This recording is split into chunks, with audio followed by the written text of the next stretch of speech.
So we will start with the GE transformation from an outside perspective, which is my perspective. I have a diverse background. I've been working 18 years as an executive in startup and large mid-sized companies, both in the US and Sweden, and been doing research over 20 years on management innovation, and act today as the director for a new center at Menlo College, where we will both develop and provide new management curriculum for the digital age. And as part of that, I also advise private and listed companies. And I published a lot of books, and some of my famous books are the Google model or the Silicon Valley model, and the more maybe provocative book about management in the digital age, if China will surpass Silicon Valley. Enough about me. Antonio, do you want to say something about yourself before I go on? My CV is very brief. I'm Antonio Boadas. I work for GE Appliances as the communications leader, but my passion is organizational culture and transformation. So I ended up working in this space under a slightly different level of responsibilities.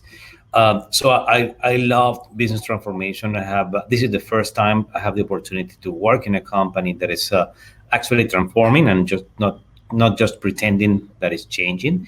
And that you might see me, thanks to Professor Annika, in different forums sharing the GA story, because it's a story that I believe. I'm not an academic. I'm not a scholar. I'm a practitioner. So anything that I will say is belongs to my own views, and it's not pretending to be like a workbook. It is more the observations of a person who is deeply involved in a process that I believe on. And I'm learning as we speak. So some of your questions will become the new point for me to research and learn more about how to do this. So we are very open. We're very vulnerable here in this process. And what I will share later today is just our views and our appreciations about a process that is ongoing. So many things needs to be learned, and many other things need to be codified still. And you are going to be part of this process as well. So that's about me. But I think you are not here for me. You're here for Annika and for the case. So I will let you go ahead, Annika, with your presentation. Oh, that was kind of you, but I don't think that is the truth at all. So as you can see, the agenda that we proposed is that I will go through some context. So the new economy. I will mention what I believe are the new meta management principle for this new economy. And then I will mention a short bit about how the GIA study was done, and very, very briefly about my main findings, without going too much into details, because then Antonio will come in and give the internal perspective on the GEA transformation from an internal perspective, and then we want to leave a lot of time for discussion and Q&A for you, because I bet you have a number of questions. And I'm actually bet that you want to have Antonio's view, which is, I think, the most crucial one here.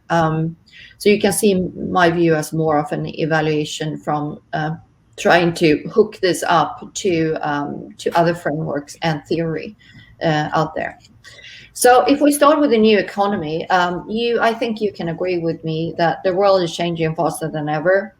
I think most executives, most business leaders feels a frustration and even maybe a high pressure today, a performance pressure, because it's changing so fast, and it's also not only changing fast, it's very uncertain. And we know that there are a number of factors that are driving this pace, and maybe the most important is the rapid technical development that we have, and not only the technical development in each technology, but it's a combination of the technologies that is creating totally new opportunities. And if you took part of the World Agile Forum Saturday, you had a great speech on that. And so it's the mix of sensor and AI and robotics, for example, that is creating those huge new opportunities.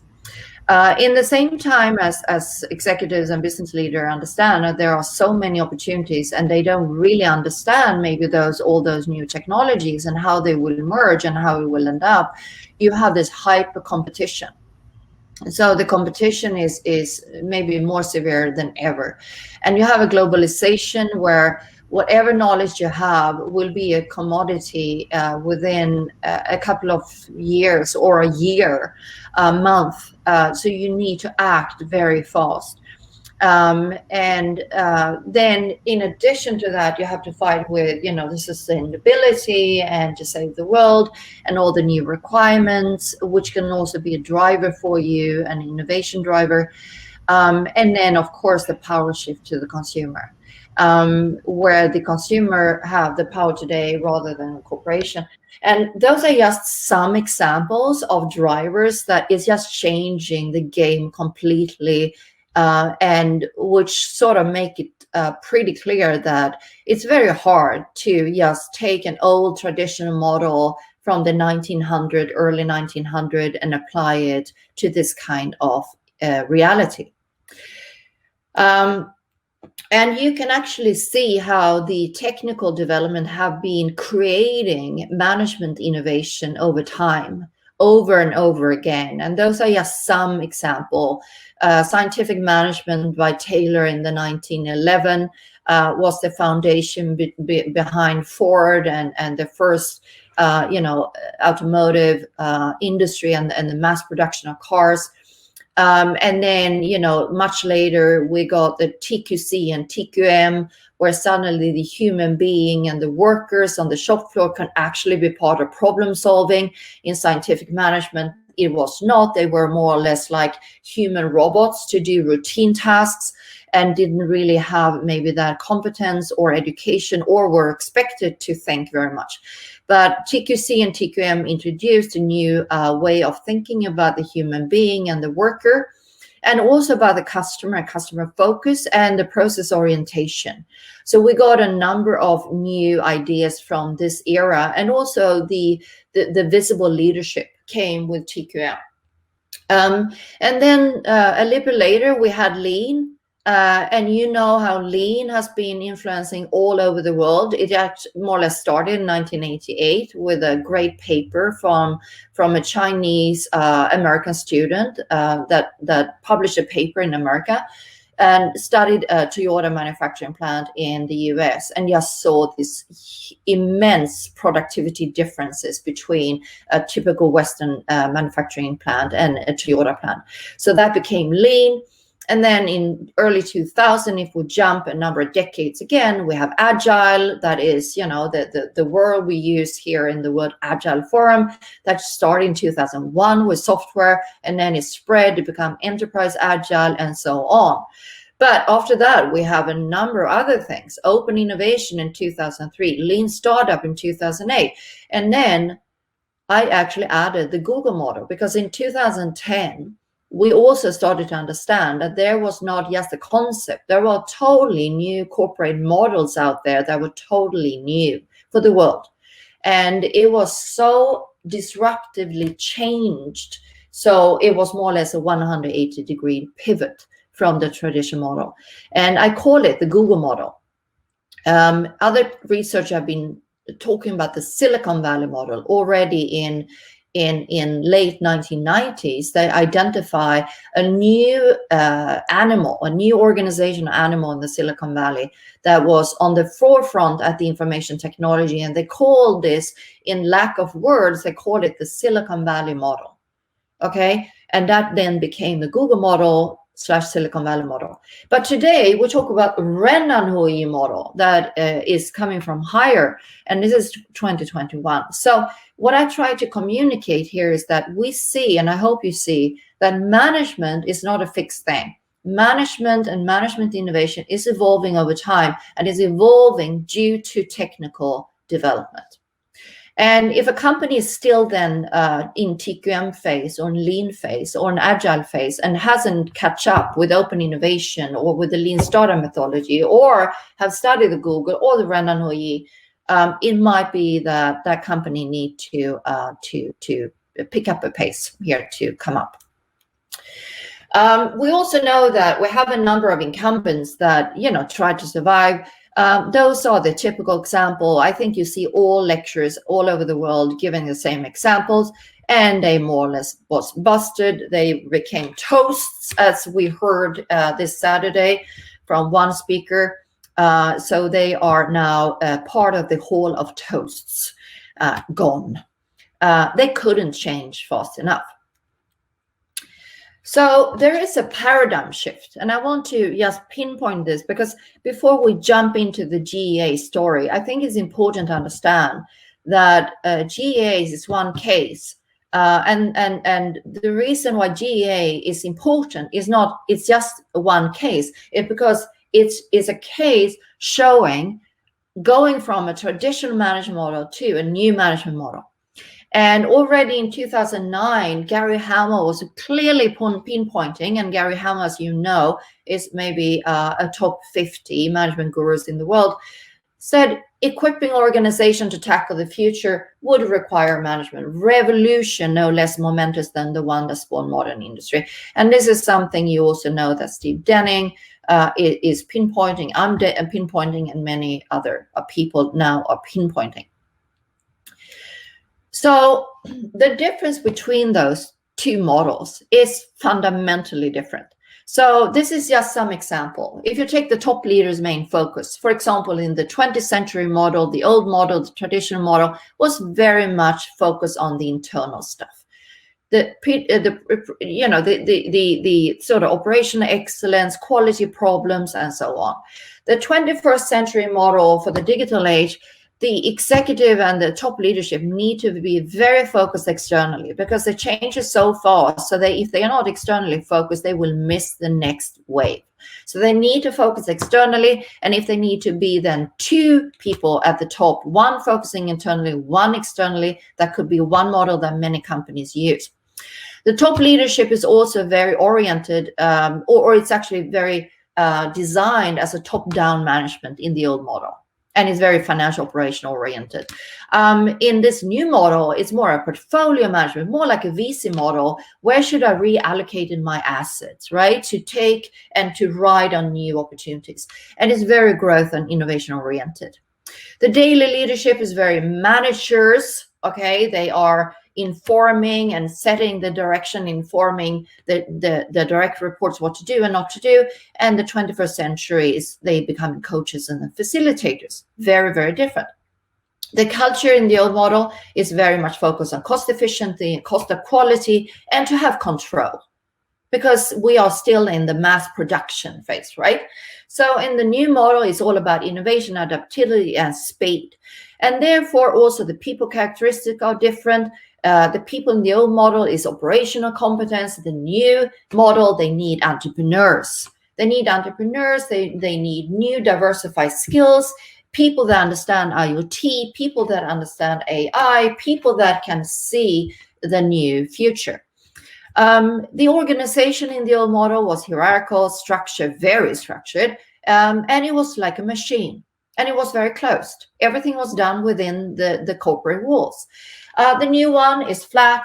It's semi-structured. That is, it's structured somewhere in, for example, manufacturing plant where it needs to be very structured, and then it's less structured in some other areas.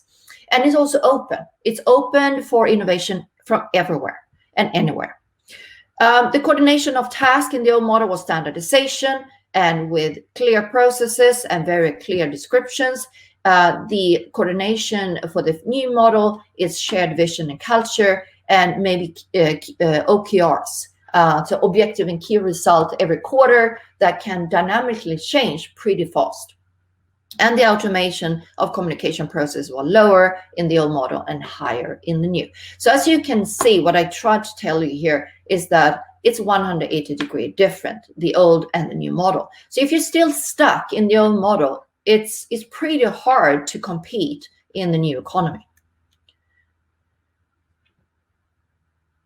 Fortunately, we have a lot of companies that actually already apply the new model, and we can learn from them. And I have started coded, and I tried to code this model for a number of years now, almost a decade. So you can read about the Google model, you can read about the higher model, you can read about the Netflix model, and so on.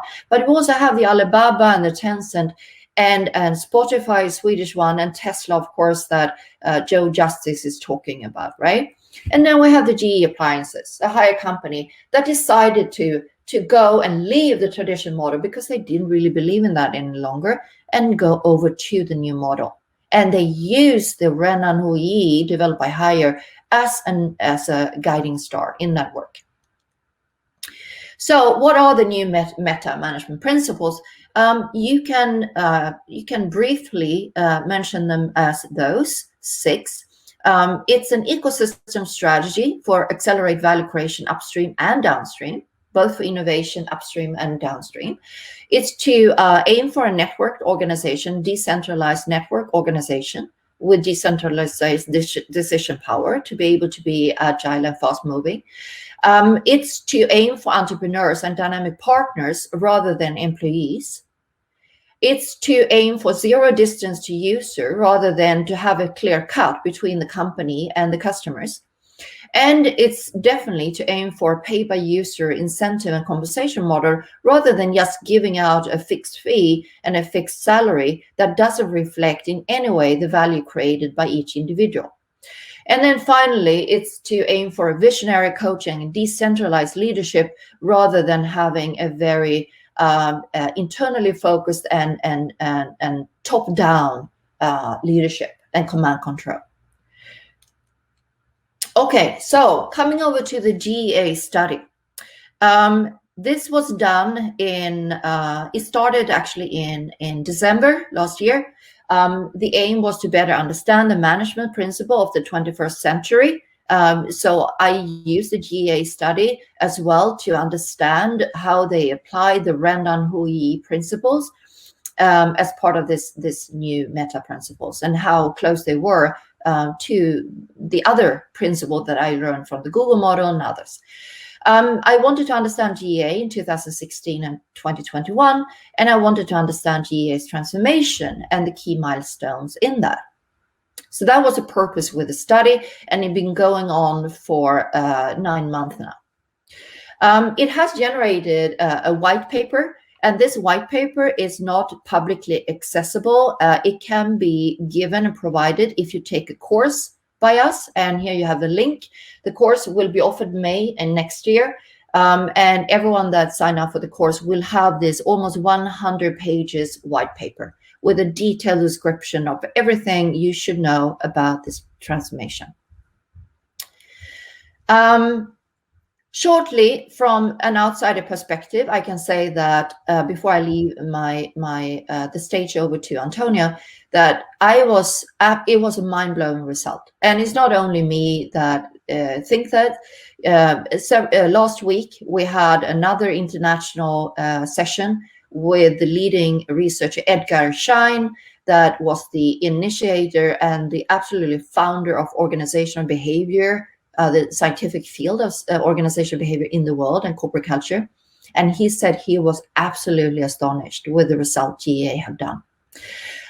They have been going and done a 180-degree pivot of the company in less than 5 years, which could be assumed as short time. I will say in transformation is between 5 to 10 years.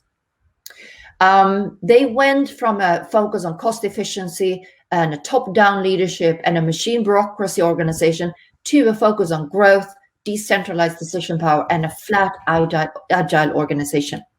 And here you can see how they differ. So I measured the perception of how they perceive the organization in 2016 and 2021. And you can see the number in 2016, and then the top number is 2021. And a high number is the new model. So if you are between 4 and a 6, it means that you are perceiving your organization more according to the new model. If you are having a low number, 1 to 3, you are perceiving your organization more according to a traditional model. And this is based on a number of dimensions. So if you see, for example, the main focus on top leadership, it was very focused on cost efficiency and control, 1.4 in 2016. In 2021, it was 5.2, meaning that was focused on primarily growth and innovation focus. So more according to that new model. So you can see the difference, 3.8 in less than 5 years. If you look at the desired people characteristic, in the 2016, it was all about operational competence. We want people that have been working here for ages, that know the stuff, that know the nitty gritty of production or sales or whatever. In 2021, the number is 4.1, meaning that they want much more entrepreneurial skill set. They want more new knowledge that they don't have in the organization. Regarding the leadership in 2016, it was measured as a number 2, okay, which is pretty low. It's meaning that it's top-down command control. In 2021, it's 4.5, which means that it's much more decentralized, much more visionary, and decentralized leadership, coaching leadership. So why was this possible and how was it possible? Antonio will present this more in detail from the internal view, but I can say that from my perspective, it was built on four big things.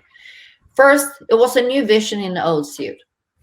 So it was primarily a culture transformation. They actually didn't change the structure very much, and they didn't get rid of a lot of people.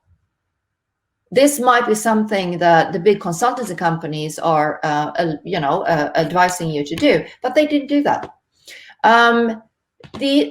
One of the major factors behind this success of transformation was Haier acquisition of GEA, because they had done it. Haier had been doing a transformation over 15 years already. They had already developed a number of principles and also practices, and they could act as a role model. And they were totally convinced that no home appliance company could stay with the old model. So they learned the hard way, and they came in as the owner. So you have the parent support, and you have the parent as a role model. The next factor is the appointment of a new CEO. Kevin Nolan is becoming the new CEO. Kevin Nolan had been in GA for years and years and years, but he was frustrated. He was immensely frustrated over the traditional model because he was entrepreneurial and he could see opportunities, and he had a whole different mind on how he wanted to run the company. And when he started to learn about Rendanheyi, he started to get that his frustration was not him. It was because the system was wrong. And he got inspiration on how the system would look like instead. And then the fourth thing was that they then did a number of critical and very impactful changes in leadership, culture, organization, and the alignment of people and task. And if you want to learn more about this, I want to have you teased to take a free webinar next week coming up, October 5th, to learn more. And if you do register, you will get the light white paper on the GA transformation. So take a picture of this link now and sign up now. And then I will leave the stage now to Antonio. Thank you.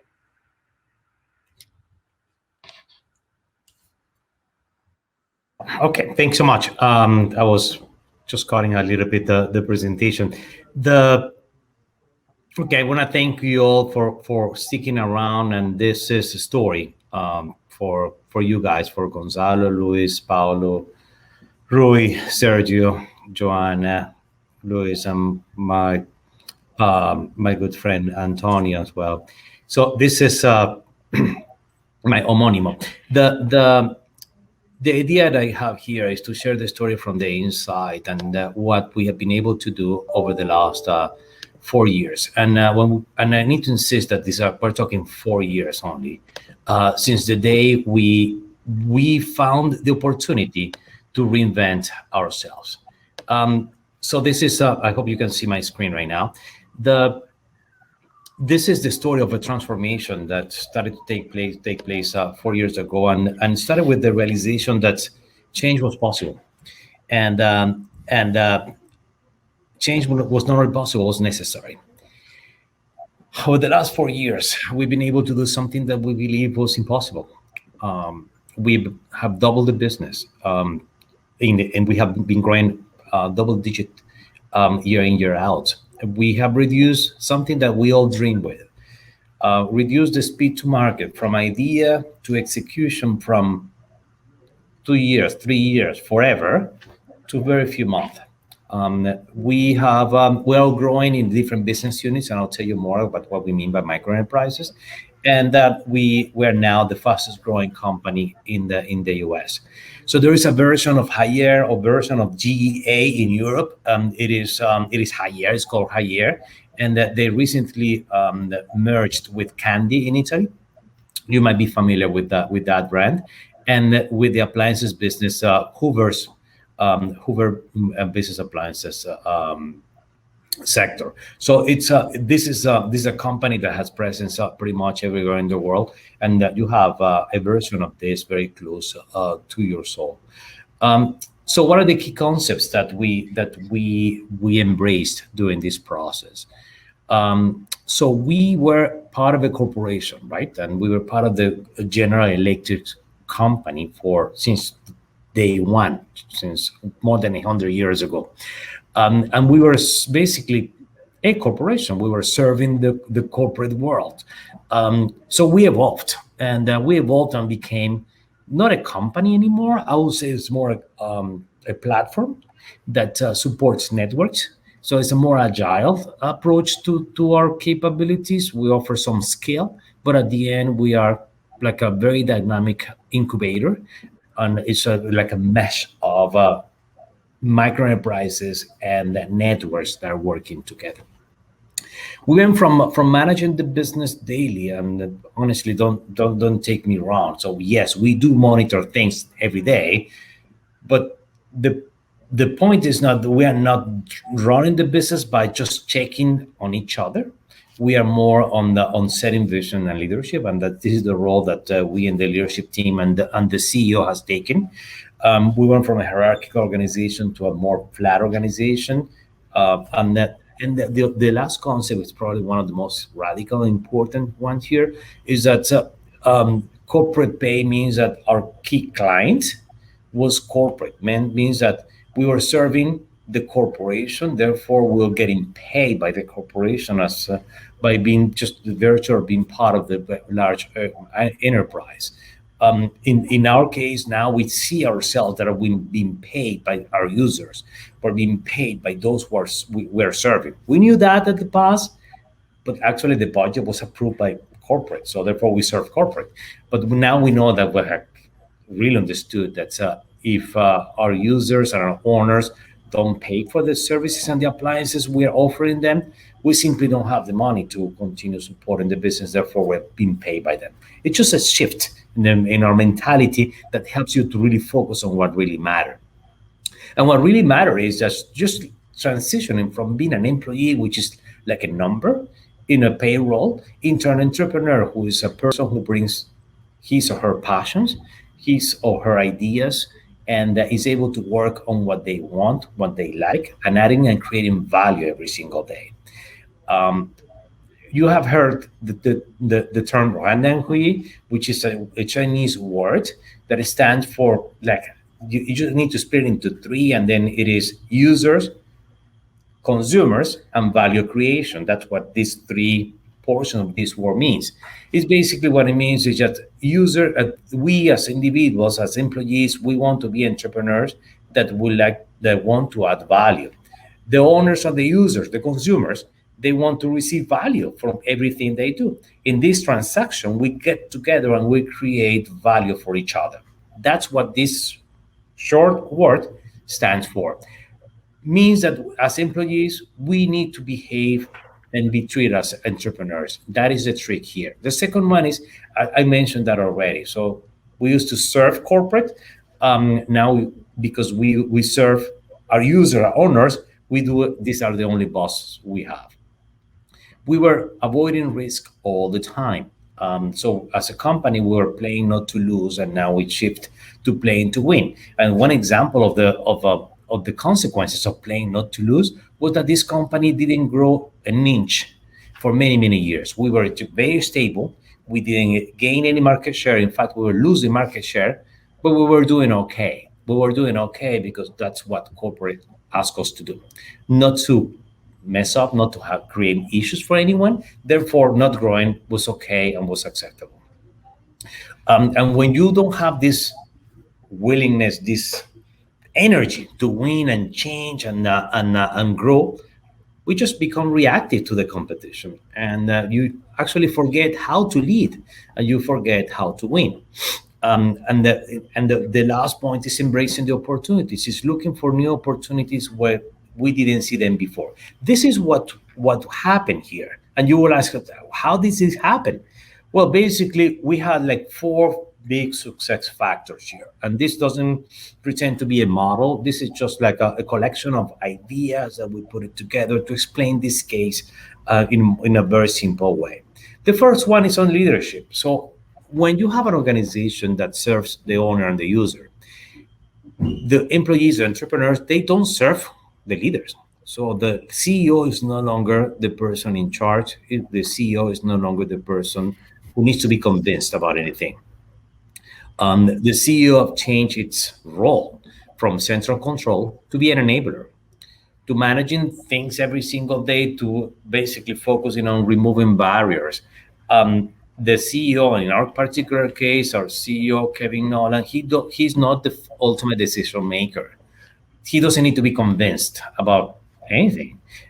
He's here to consult. He's here to enable. He calls himself like the architect and of this organization. And therefore, you go to him, and he will help you thinking through options, but he won't be making decisions for you. And don't expect him to tell you what to do. And he's basically more focused on setting the vision and identifying potential gaps and focusing on the strategy versus on execution. So we created many micro enterprises, and then I'll pause for here for a second to explain what we mean by that. We took all the businesses we had, the big and small business units, and we turned them into end-to-end P&L responsible micro enterprises. So we took one unit like the laundry unit, so which is a team who builds and commercializes the laundry machines and the washers and the dryers. And they used to be one just like business unit that was connected to the rest. Right now it's like a company. So that micro enterprise leader is responsible for the P&L of that organization, and that he's responsible for R&D and for manufacturing and for HR, etc. So it's like a small company. So that's why we call it micro enterprise. So in the past, they used to be like product leaders. Now they are small CEOs. So in the past, they used to follow orders. Now they are empowered to make decisions. Their risk limit, investment independence was not even close to where we are right now. So we increased it by 50 times to enable them to actually relocate budget and make fast and quick decisions. And in the past, and you might see this in many of the companies you have been exposed to, so there's few powerful functions in the organization. So I'll say finance is very powerful, HR is very powerful, legal is very powerful. Well, we flip that around. So none of the functions are really in charge. So the only ones that are in charge are the micro enterprises, because they are the ones that are closer to the user. So we serve them as platforms, as functions. We serve the micro enterprises to deliver and enable the growth of this business. And they're 100% accountable for what they do.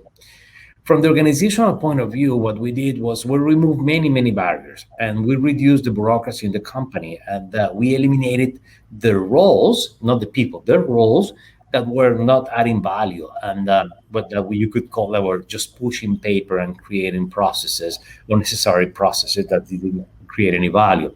So we we just like move from, and you won't find any organizational chart here in the company because we just don't have them. It's not that we don't have processes and systems. Yes, we do have them, but we're really mindful that we don't want to create non-value added processes. So reporting lines, sometimes they do not add any value. So we just basically transform that into contracts, into agreements between the parts, the individuals, on what needs to be delivered, how and when. We got rid of the functions and we just like turned them into platform, which are basically enablers for the micro enterprises to deliver their goals. Our micro enterprises are very flexible, and we integrated the work of functions and the micro enterprises, as I said, on the very dynamic contract. From the cultural point of view, and this is an area that I have tons of passion for. It was very simple, but was hard to execute. It's helping the organization to believe that the growth and the change was possible. Helping the organization to really feel comfortable with the new direction.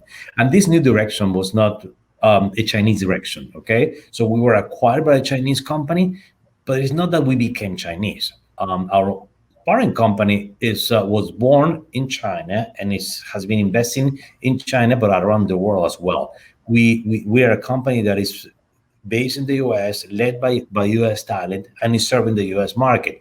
And what we did was we took the key element of the Rendanheyi philosophy that served us very well, and we turned them into our own model. And that own model started with these three key cultural enablers.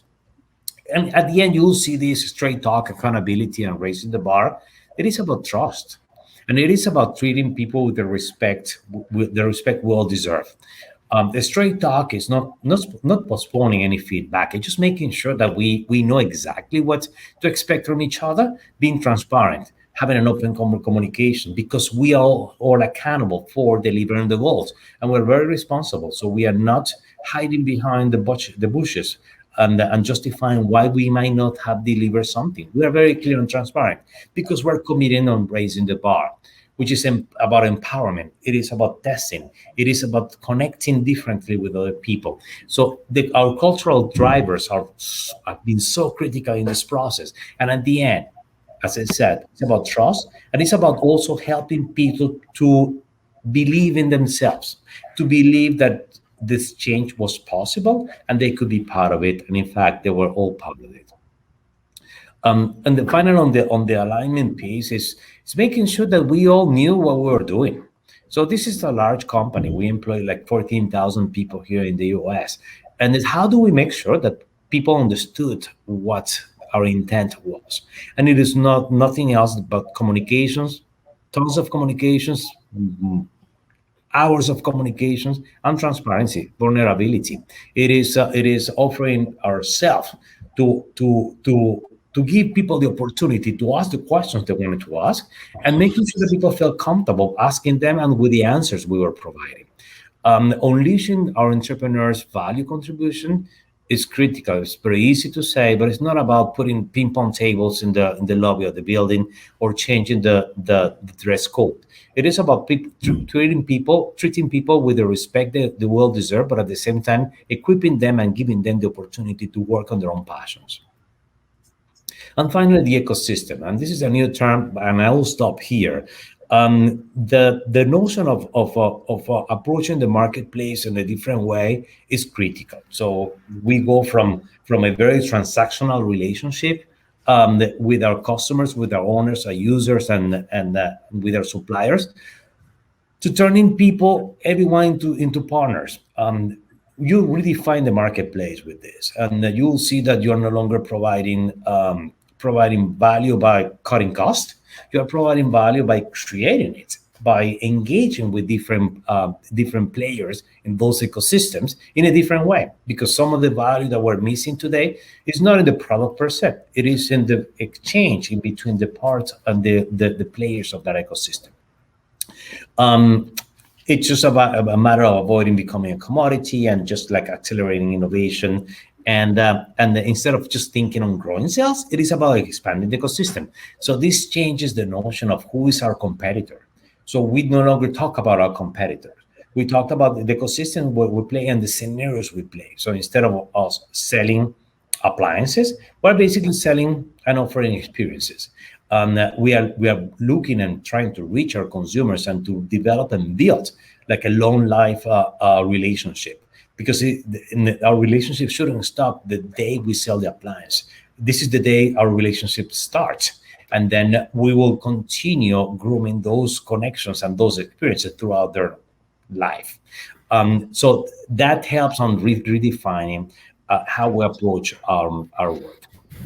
So it's just I'll stop here, stop sharing. I did have some few more slides, but I want to make sure that we can touch of any question you might have, and any other point that you might want me to touch during this few more minutes we have left for this conversation. Right.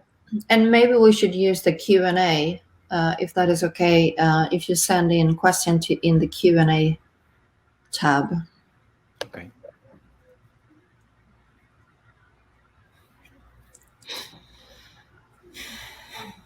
Yeah, I see some of you writing.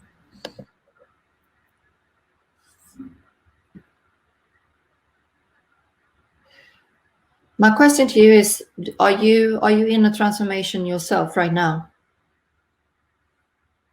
Yes. No. Sort of. Okay. Yeah. I'm more like, let's say, my experience as Scrum Master and Agile coach in the last, let's say, 10 years. So when in current organization, so we are being somehow asked or to help the board. So the company has been in Agile 3-4 years. So that was kind of transformation, more a way or more a path to reach somewhere that we didn't get there yet. We are on that path to improve. So it's a consultancy company, so it's not so easy to be agile because you need the customer to be agile. So now the leadership is trying to go to the next steps. And for me, this presentation was more a curiosity in the beginning, because I follow two guys that they call it corporate rebels, and they have a lot of blog posts about the hire and how to hire as transformation then. Yeah. And I'm beginning to try to learn and try to deep my knowledge on that, though. That's why I was here. So and I have one first question. You mentioned there the employee now are entrepreneurs. For me, I know a lot of, for instance, as Scrum Master, a lot of software developers. They are very geeks, very introverts. They don't like a lot. How that works in your GA transformation? Did you that person's they go to a different place, or that they can how do you work on that part of the people? Let's say. They can be here, and we have many introverts here. In fact, one of my closest colleagues here in the office is an extreme introvert, and he's now working on something that he has passion for. So the notion of the entrepreneur is giving people the opportunity not to have to follow orders, because we assume that we don't own the truth, and we are not here to tell you what to do. When we and Annika has heard me saying this several times. I don't know if this sentence works, but when we hire people in any other our companies, we take them through a very extensive and thorough process to understand who they are and to understand what they can offer. Then when they join the companies, then we tend to forget it, all these beautiful things these people were supposed to bring to the company, and we tell them what to do. We don't let them think. So what we're doing is that we're honoring the work interviews, right? The job interviews. We're saying, okay, if you, Paolo, you are so smart that you just like, we hire you, so we want to see more of what you have to bring, regardless of your personality. So the one of the reasons why I'm here today is because of this entrepreneurship mentality, because this is not my job. So my job is not to work on transformation or talk about transformation or participate in forums. It's just like, I just happen to love it. And if, because I believe I can add value, I continue doing it. And would I be rewarded? Yes. So your rewards is your presence, and your question helped me to do my job later. So it's not the typical concept of entrepreneurship that yes, you need Okay. to, you're gonna be wearing a hoodie and you're in a garage. No, it is just like you being yourself, and you being curious today, Paulo, for example, Yeah. after having read the corporate rebels and being here, that's an entrepreneurship mentality. That's just like, oh, Yeah. I wonder if. Yeah. Yeah, because I was trying to map to an experience that I have in 2011, probably in my second Scrum team. Half of developers, they said I cannot work with all these ceremonies, all these kind of stuff. I will go out, and they leave the company. And we started to hire new people and explain them we work in a different way. And in 2011 in Portugal, probably the only company that was doing that, but was a multinational influenced Right. by that. I was trying to map now because this can happen in my company. Some people asking me, some leadership, some middle management, what I will do with these experts, with these guys, how this part of employee and entrepreneur. I know a lot Right. of people can be entrepreneur in that sense, like Steve Jobs or one of these guys. But I was trying to clarify that for me, it's clear the explanation. This I understood that. Yeah. So If I may comment on that, I think this is a very interesting topic. And when you tell us about this, I mean, I'm immediately thinking about my experience also from Google. And I mean, most of maybe the more major disruptive innovation are actually generated by the engineers, and they are usually not very extrovert.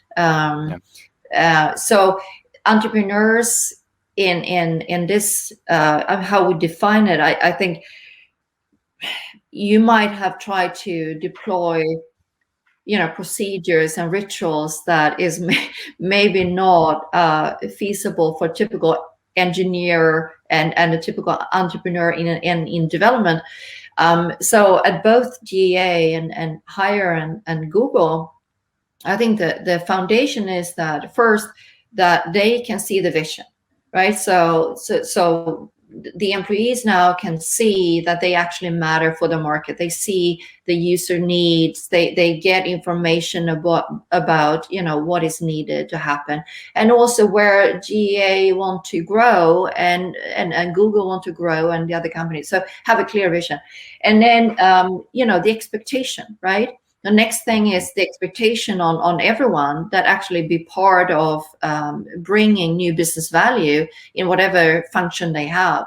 And that's part of the culture.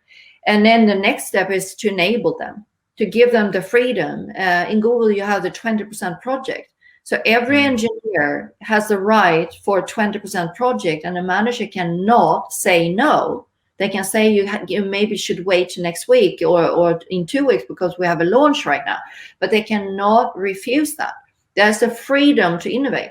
And then the fifth thing is, to have this kind of structure, right? To have testing software, to be able to create a small team of 3 to do a quick pilot and quick prototype and pilot and testing, and then have a structure to actually bring this up to a bigger forum if it actually shows to have a result, right? So the structure is coming like the last thing. And then of course the compensation, which will be the final.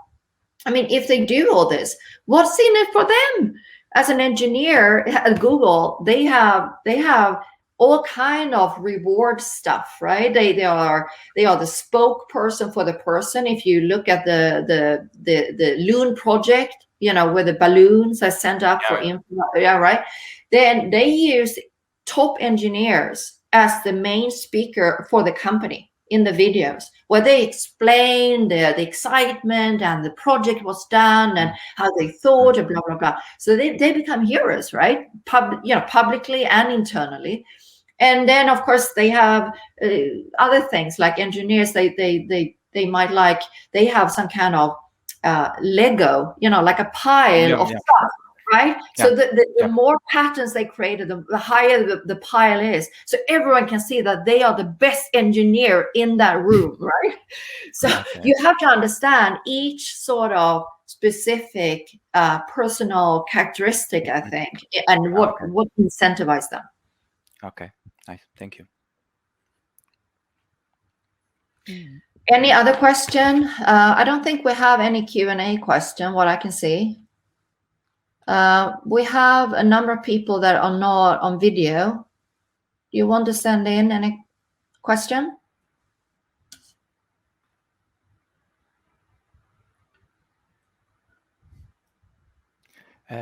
If I can make a new one, I have a doubt, Annika. You know, I think in one of the slides about somewhere about management principles, zero distance to users. It's what I can imagine. Have the users near the team, near the product, near what you are doing. It's that the principle? No. Let me tell you, and you asking, but let me jump in here quickly.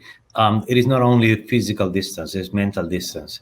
So it's basically just making sure that you are so focused on the user needs that you can anticipate their desires. You understand them better than themselves. Therefore, you can serve them better. That is the principle behind that. Yeah, that's nice because I'm helping a team that is working for a Saudi Arabian in a project. It's for a Saudi Arabian operator, so it's not easier to get to this distance to the user. And the principle that the team are trying is try to make something similar to that zero distance. Despite the COVID, the team are here in Portugal, and the product owners, all the stakeholders are there. So you have the virtual, but they are trying something similar to that, I think. And I was trying just to look to the principle. For me, personally makes sense because it's important for me, even when I'm Scrum Master. At current I'm not, but when I was Scrum Master, for me, important thing was the user.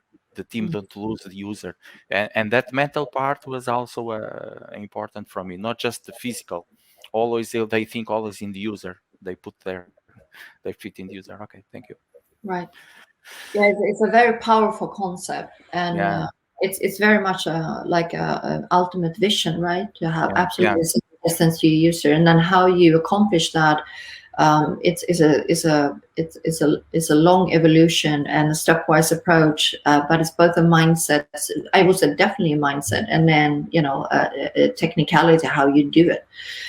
And digital technology will be crucial.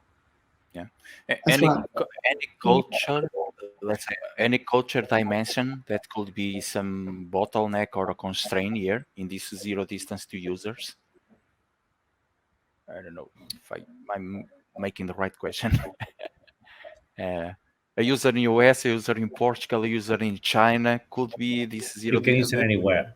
So you can apply it anywhere, Paulo. So the principle here is that you need to learn how to listen.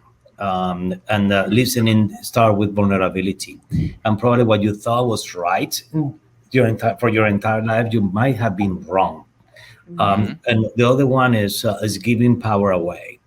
When you're zero distance to the user or zero distance to your colleagues, you're basically letting them define a little bit better what you are going to be delivering for them, because it's about the value you create for them. It's not the value that makes you feel happy.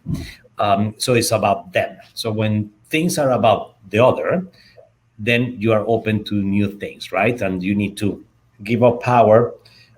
You need to listen very carefully. Your agenda is not set by yourself. And this is the reason why this Rendanheyi model is so complex, because when this happens, so there is no need for hierarchies and reporting lines, because you're basically serving someone that is out there and is defining these others are defining your workload and your direction, because basically you are here to serve them. So it should work everywhere as long as you give power up and you are vulnerable. Okay.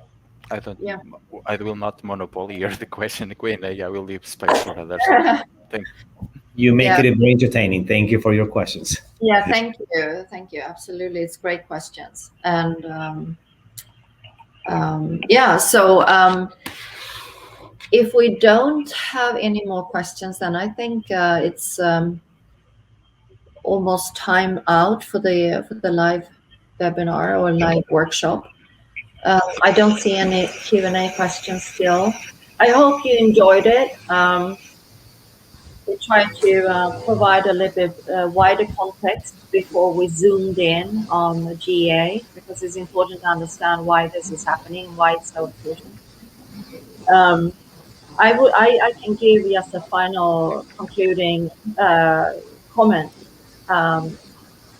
GA, and the case of GA is highly relevant right now because of they are representing not only those meta principle, but also they have been actually be able to do enterprise transformation, and it's pretty few that have done that.